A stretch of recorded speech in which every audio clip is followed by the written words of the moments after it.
আতিকুর রহমান রাসেল ছাত্রদল Dhaka college শাখার senior vice president.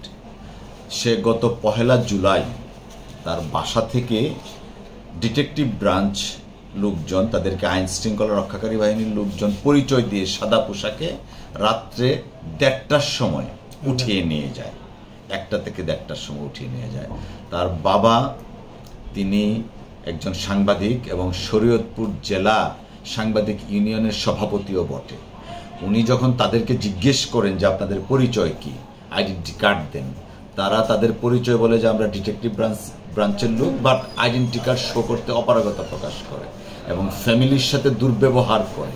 এক পর্যায়ে এই রাসেলকে উঠিয়ে নিয়ে যায় এবং তাকে হ্যান্ডকাফ পরিয়ে যখন নিয়ে মাইক্রোবাসে তুলে তখন তার পরিবারের লোকজনের সাথেও যথেচ্ছভাবে খারাপ আচরণ করে।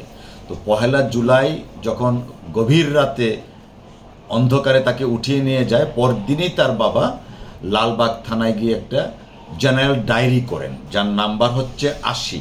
অর্থাৎ 1 তারিখে উঠিয়ে নিয়ে যায়, 2 তারিখে জেনারেল ডায়েরি করা হয়, লালবাগ থানায় নাম্বার হচ্ছে 80। পরবর্তীতে তিনি অপেক্ষা করছিলেন এবং র্যাব, ডিটেকটিভ ব্রাঞ্চ, পুলিশ সব জায়গায় যোগাযোগ করেও হদিশ পাচ্ছিলেন না। এর মধ্যে তিনি আবার লালবাগের ডিসি বরাবর একটা আবেদন করেন 6 জুলাই তার পুত্রের সন্ধান চেয়ে। এখন পর্যন্ত তার কোনো সন্ধান মেলেনি, যা ডেইলি স্টার, প্রথম আলো সহ সমকাল বিভিন্ন জাতীয় দৈনিক পত্রিকায় ফলাও করে হয়েছে এবং বিএনপির পক্ষ থেকেও তার সন্ধান চেয়ে প্রেস ব্রিফিং করা হয়েছে। তো আমাদের বক্তব্যটা হলো এখন এমন যে এই পুলিশ বাহিনীর সাবেক প্রধান যেমন দেশের টাকা গুম করে নিয়ে গেছেন বিদেশে, ঠিক এই পুলিশ বাহিনীর নাম দিয়ে এখন সাধারণ জনগণ বা রাজনৈতিক কর্মীদেরকে গুম করা হচ্ছে।